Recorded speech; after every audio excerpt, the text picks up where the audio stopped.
Hey, did you know I have a Patreon now? If you want to support the channel even more, please consider donating. Every tier from $2 and up gets rewards and it would help out a ton. So go check out patreon.com/Eminough and see what you think. $2 and up patrons get priority on which planets I do. $5 and up patrons get shouted out at the end of each video. $10 and up patrons get access to an exclusive podcast called Terra Inform, where I discuss science and the current state of terraforming IRL. And $20 patrons will get access to exclusive digital content on a monthly basis, think PDFs, images, etc., that will usually roll around on the 20th of the month. So check it out, and I'd love to see you all there. Hello, peoples of the internet. This is Eminough, and we are back with TerraGenesis Mars. So let's go ahead and unpause this game real fast, and now that the game is officially running, we can see that we still are trying to increase our biosphere. And that is as good a segue into the question that was asked between episodes as any, so let me just pull that up really quickly. The question was asked by one of my lovely subscribers, and they asked, they mentioned that their microbes were dying off pretty quickly, and there's one good reason and then a lot of less good reasons, as it were, that could be happening. Now, the first reason that came to mind was that maybe the environment was becoming less suitable for the microbes in question. So, for example, with Icacirans, you can see somewhere, I believe it's down here, yes, that it's specifically adapted to high pressure and high oxygen environments.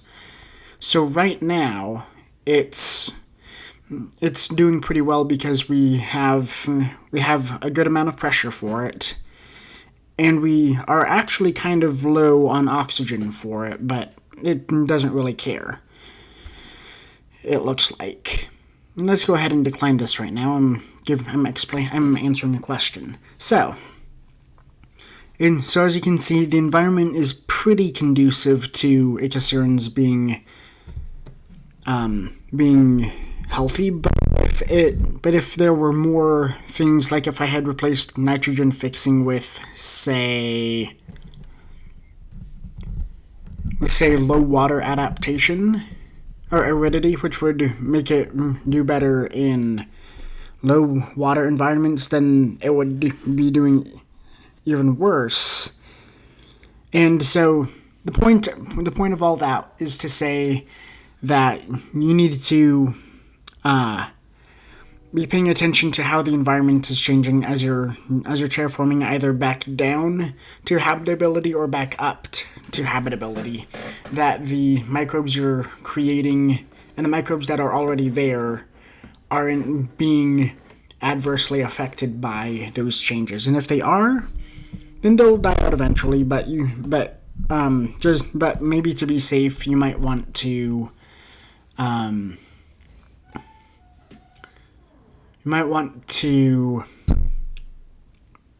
make a new microbe that's more adapted to the specific environmental circumstances of your planet at that point in time, and maybe a little bit in the future. Now we've got a transmission that'll give us 3 Genesis points, and you don't get ones that give you that many that often, so I think I'm going to go ahead and take this one. So please bear with me, everyone. I'll be right back. Okay, and we're back, everyone. We have 3 more Genesis points than before, and we've got a talented sculptor in Remus.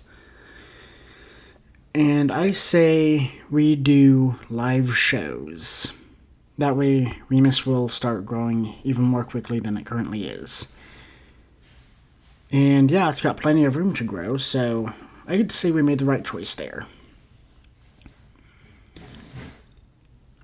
Now let's go ahead and see what's constructing here. There's a spaceport, and there is a transit network. Alright, and coming over to Kratos, we can see that we are almost capped out at 128.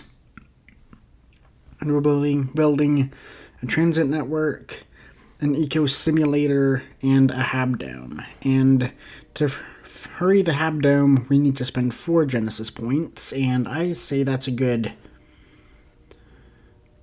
investment because the transit network, which was right here, would have finished way faster than the habdome and capped us out very, very quickly. Now, we've got this transmission for cultural revenue boost, and I'm going to go ahead and take that and then take the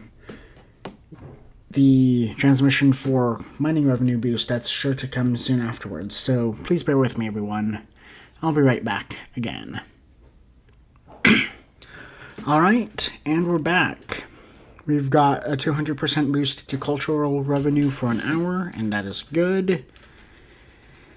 And as far as making more progress goes, let's go ahead and check out what we need to do. Oh, look at that. We're very close to our target oxygen levels. We only need to drop another 17,168 parts per million, which is really, really close. And that means that sooner rather than later, we're going to want to turn our carbon fixer level 10 off. And then maybe turn off our biofixture lab and our biofixture lab plural, pardon me, and we can't really turn anything else off without also removing some population slots, so that's going to have to do, and that'll leave us at growing at actually a pretty good rate, so we may want to preemptively build another carbon fixer. Yep, and here's that mining revenue transmission. Let's see. Releasing water and oxygen or thicken the atmosphere. Let's do our braking maneuver. We are already decreasing oxygen pretty quickly. So, yeah, like I said, I'll be right back, everyone. Please bear with me. Alright, and we're back, and that should be the last commercial break of the episode, so thank you for bearing with me.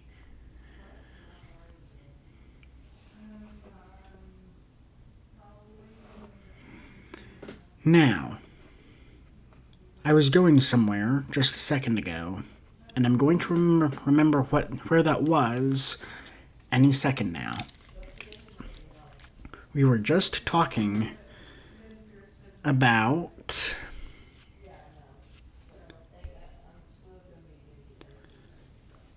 I think it was something. Oh yeah, that's right. We need to start building a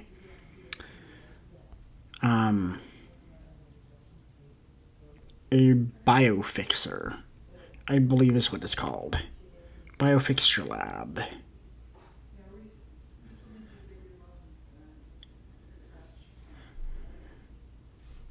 Wait, is that even correct? Because come over here and we're looking at biofixture lab.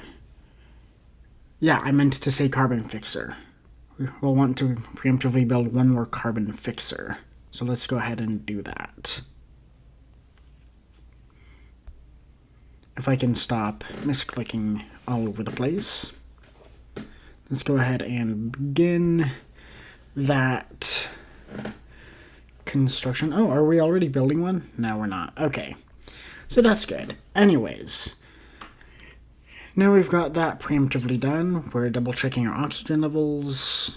228,632 parts per million. We are getting very, very close. Oh, we already have a carbon fixer? Then what the heck? Okay, well,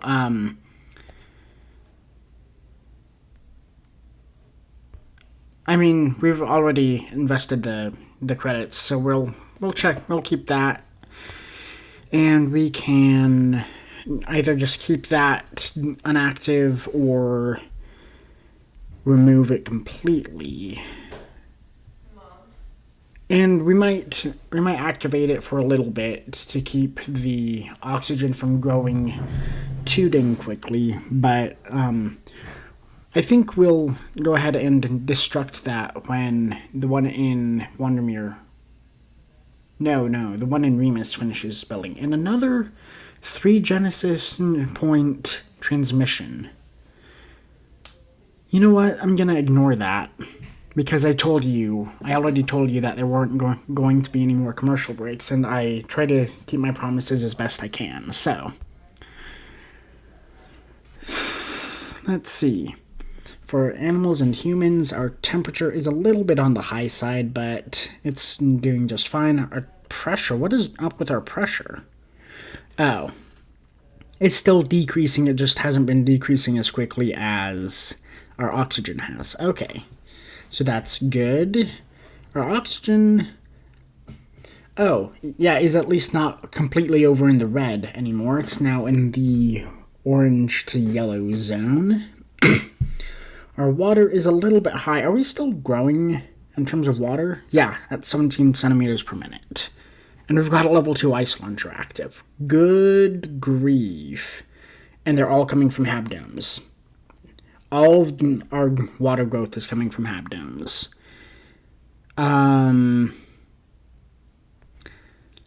Okay, so we need to take care of that. We don't want any flooding anywhere. Let's come over to Wandermere. I think we've got...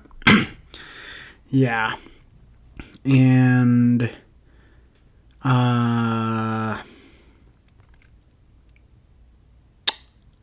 what is... Oh, this is one of those glitches. Okay.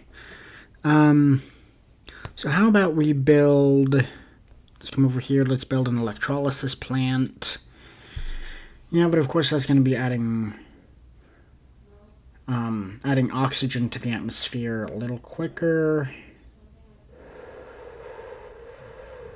You know, I think we should be good. And at the same time... Okay, you know what? We might just leave both of them there. Let's upgrade this, because we do need to upgrade these 2 hab complexes. So we'll get another facility. We'll be able to get yet another facility slot, because right now we've got one coming at 50,000. Oh, excuse me. Pardon the sneeze there. I don't know where that came from. But we've got one at 50,000 coming up in just a minute here. And then we're going to cap out. And I just wanted to be a little bit preemptive about that as well. So, we've got cultural revenue boost transmission, but we already have cultural revenue boost, so thanks but no thanks. In terms of money, we are currently earning almost 300,000 credits per minute with our boost, which is pretty big. And funny story, I saw the other day a message that the Soletta had finished on Mars. So I came to check the game, but it was still paused. So of course no time had passed. And I don't know what that was about. So just funny story about like maybe a glitch or maybe something else like that. And if we wanted to hurry it, it would take 49 Genesis points, and we only have 20. And how about the Orbital Surveyor? 39 Genesis points, and we only have 20. Okay. Cool story, bro. Alright, now let's continue on. We are still increasing our biosphere, but I think we've got that under control. Let's come over to the biosphere tab really quickly. Of course, we don't have any aquatic organisms swimming around Mars yet, despite having actually a little bit too much water. So what's this transmission about? Cultural revenue? No thanks. So we've got 3 microorganisms that are all above 70% health, 2 of which are above 90% health, in fact. We've got 3 plant species, 2 of which are above 50% health, and one of which is only above 30% health. but it's got a lot of growing room, and it's a relatively new species as well. Let's see what the, oh, and we're even conserving it a little bit. Okay, yeah, that's good. That's fine. Birth rate, total growth rate 1.32% per minute. Alright, so yeah, it's not going to be growing that fast, but at this point, let's wait until Florus Faunus has reached 65% health, maybe? Are we conserving you at all? Yeah, plus 20% health. We might want to replace you as a species, because a baseline of 58% health isn't very indicative of a... Yeah, oh, but as things kind of calm down a little bit, it'll become better adapted to our environment, so that's good. That'll be fine. And it's growing at a rate of 0.99% per minute. So it's growing very, very slowly. You know what? I think if we make a bird, a bird or an amphibian, we definitely don't want to make a mammal. High temperature, low water.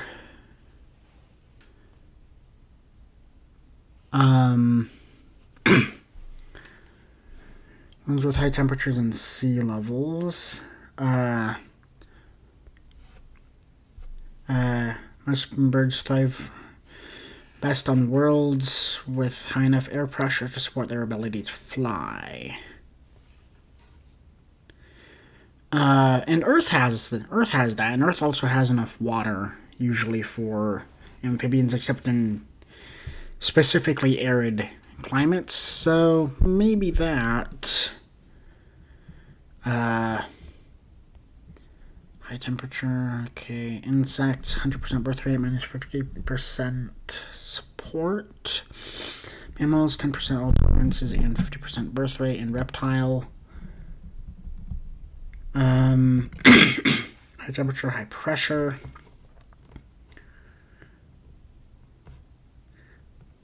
Okay, let's go with an amphibian, I guess. Let's go with,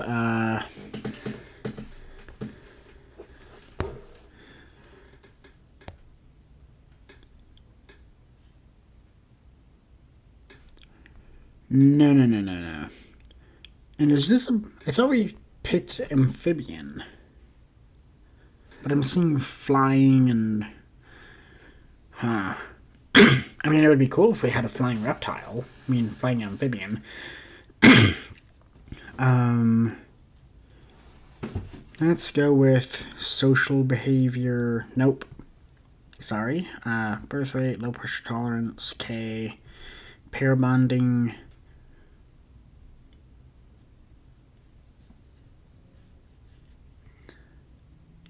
Scavenger.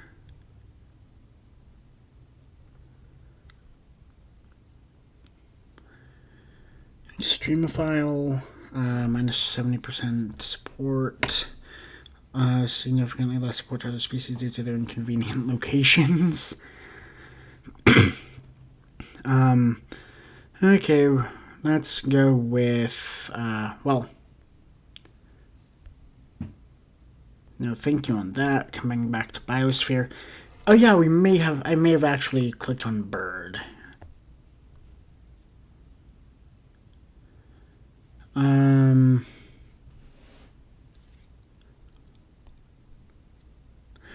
Now let's go with amphibian, and yeah, I kind of want to do flying, even though that will give us a buff to low pressure tolerance. I'm pretty sure that'll be okay. And let's go with exothermic. Plus 1 millikelvin per minute. Whoa. Huh. That's weird. Let's go with large, maybe. Support required, support offered, aridity. Oh, and then let's go ahead and balance out the flying thing with the low pressure adaptation. Wait, unless that makes it too healthy. Nope. And let's maybe make it nocturnal. Why would that make it more difficult to... Oh, because when it's nighttime... because when it's nighttime, if you live in a cold environment, then... yeah, then it's going to be potentially too cold even for you to survive, so... Metabolism...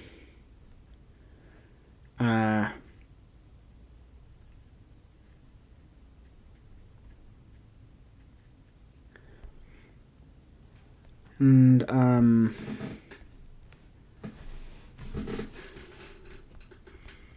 maybe let's go with beautiful. Nah. Invasive. Nah. Delicate. No. Extreme final social behavior.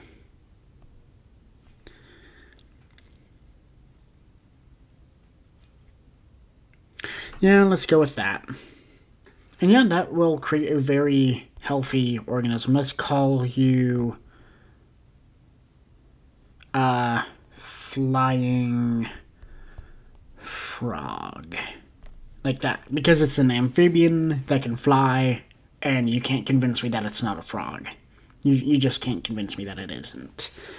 Okay, go ahead and decline that. Let's see. Capped out at 57% health right now. That's fine. Can't expect it to be too capped out healthy right now, but let's see. Okay, pressure is mainly too high. Oxygen is a little too high. Water is just ever so slightly too high, but temperature is fine. Okay. So yeah, as soon as our pressure starts dropping a bit further, it'll be doing great. Sweet. Okay, you know what, let's see if we can't... Yeah, we can't really decrease pressure any faster than we are right now, but that's fine. Okay, sorry for the misclick. But speaking of this screen, let's go ahead and take a moment to appreciate how far we've come in the game. Because we have come very far in the game. We've just introduced our first herbivore species, and something tells me that it will do pretty well for itself.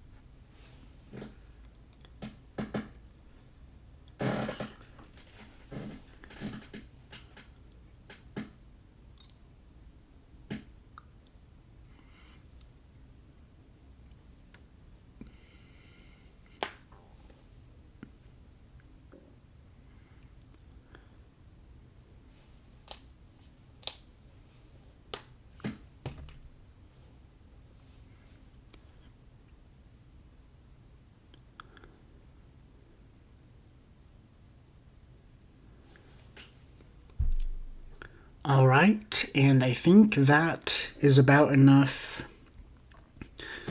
appreciation of the planet for at one time for right now. So let's just pop back over here, and let's see if we can research anything. I mean, we have enough credits so we could research anything we wanted.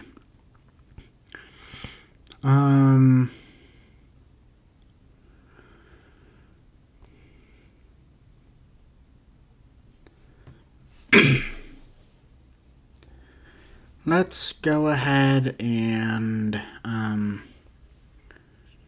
about we research the...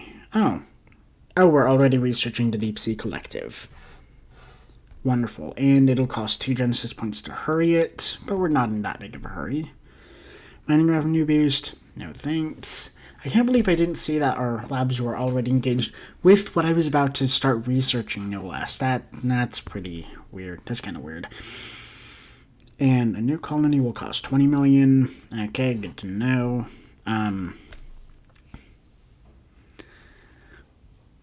Population 250. We just unlocked another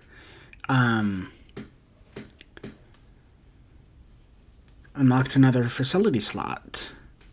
Terrific. And we are currently building an eco simulator and a transit network. And so how about, let's see, biofixture lab plus 10 oxygen minus 40 pressure.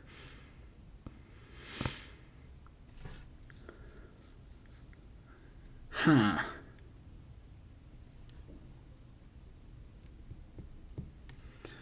Let's double check our oxygen stat real fast before we do that. Flying frog. Plus minus 0 oxygen.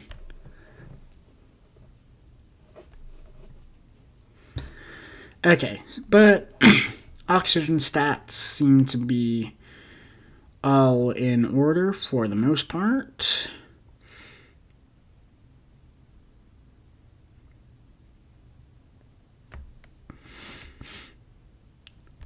So yeah, we can take a plus 10 pressure for minus 40 oxygen for right now. And that'll be done in a while. That'll also be done in a while. Everything will be done in a while, including but not limited to the Soletta, which will be done in a long while. In 1 day, 3 hours, 46 minutes to be precise. And the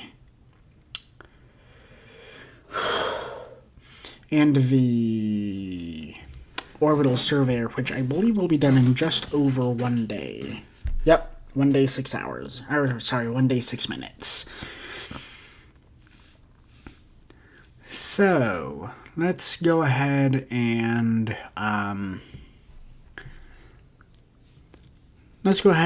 plan out what we needed to do for the rest of the series, just for lack of better things to do for right now. So, we're currently increasing our biosphere, and I have a feeling we'll know when the biosphere is finished being increased, and,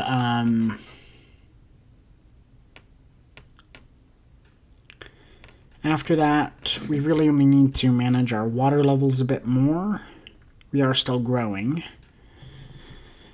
And we need to get our pressure a little bit more under control. And after that, Mars will pretty much be done being terraformed. And that'll be amazing. I really hope it turns green, because I know it turns green when you're playing without biospheres on, when you're just using biomass. But I've yet to see much green show up on the surface of Mars. And I will be honest and to say that's kind of disappointing. I mean, there's a bit of greenish, like, around the large bodies of water, especially inland near the bodies of water. But really, there's not that much. There honestly is not much greenery to be seen on the planet Mars right now. And I hope that changes when our plants start doing noticeably better. Because right now, if we come over to biospheres, you'll see that Grulon's Aerons is capped out at 78% health. Forest Faunus is going to be capped out at 85% health. Oh, and Primus Arbor V is going to be capped out at 100% health. That's great. But that's not for a while, because I'm pretty sure it's still not, growing at that faster rate. Just 1.32% per minute. In either case, and of course that's to be expected because it is, in fact, a tree. It's a literal tree. Now, I don't think, since we don't have any slots for aquatic, we can't find out what sort of things we can create under microorganisms, algae, herbivores, and carnivores. But that's fine. We'll have aquatic slots at some point for our biosphere, and that will all be well and good. And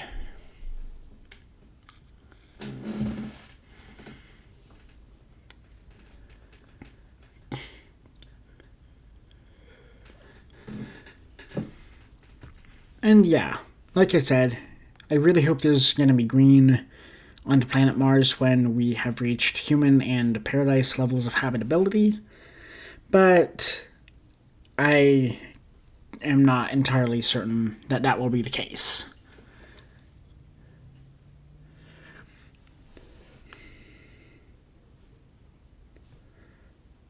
Or it could be when this slider moves closer to the green side of the...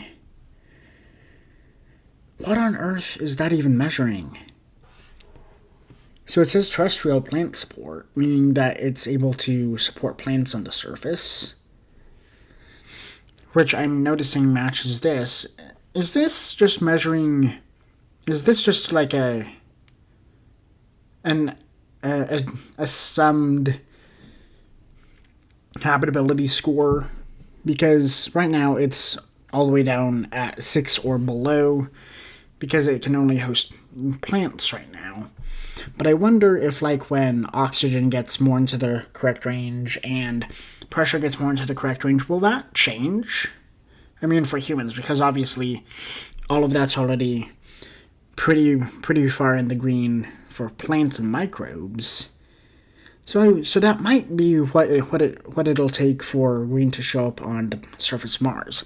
Either way, I'm driving that point home a little bit too hard, so let's stop discussing that for right now.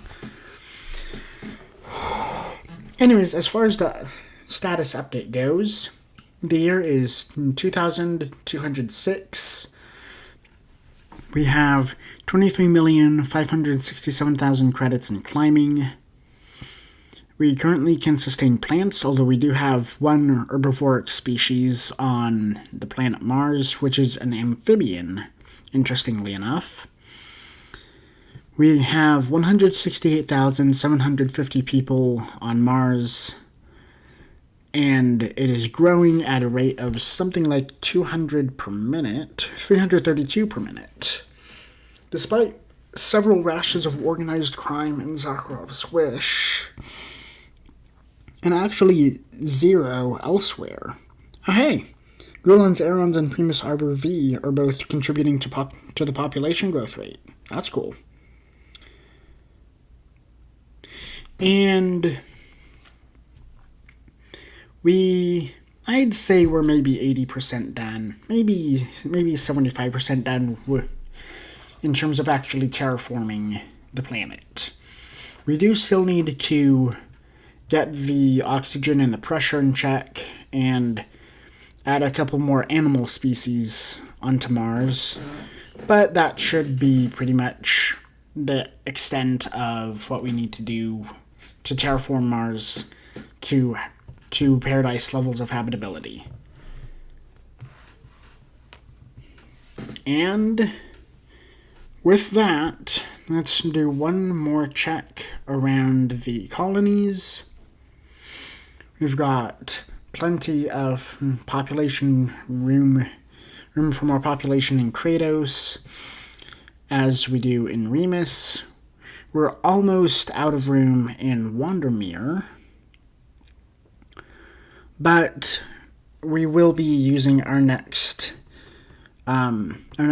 facility slot for another Habdome. And in Zakharov's Wish, we have plenty of room for more people, but we only have room for one more facility slot. And honestly, I don't think we're going to need this Atmogen suite anymore, because all it does is add pressure and oxygen, neither of which we're going to need that much of anymore. So let's go ahead and demolish this, even though it will cost 2 million credits, and that is a lot. Okay, so now we've got one facility slot in Zakharov's Wish, but we're not going to use that at this point in the game. 2 free Genesis points? No thanks. We're actually in the home stretch of this episode, as it were. In fact, I think this might be a good point in the episode to roll my outro. So, thank you everybody so much for tuning in. If you liked this video, be sure to like the video on YouTube so that I know and so that YouTube knows. And if you haven't already, please be sure to subscribe to the channel. I do TerraGenesis videos every Monday, Wednesday, and Friday. I try to upload them both before noon, Mountain Standard Time, so 2 p.m. Eastern and 10 p.m. Pacific Time. No, 9 p.m. Pacific Time. And besides TerraGenesis, I also do Minecraft, and I occasionally do other games as well, like Subnautica and Plague Incorporated, and any other strategy and simulation games in general, because that's my focus on this channel, is strategy games and simulation games. So, if you guys have any games you want to see me play, be sure to tell me down in the comments below. And yeah, if I can try it out, I will, because I'm always up to try new games. And like I said, thank you everybody so much for watching. This has been Eminough. This is TerraGenesis Mars. And I will see you all in the next video. Goodbye, everybody.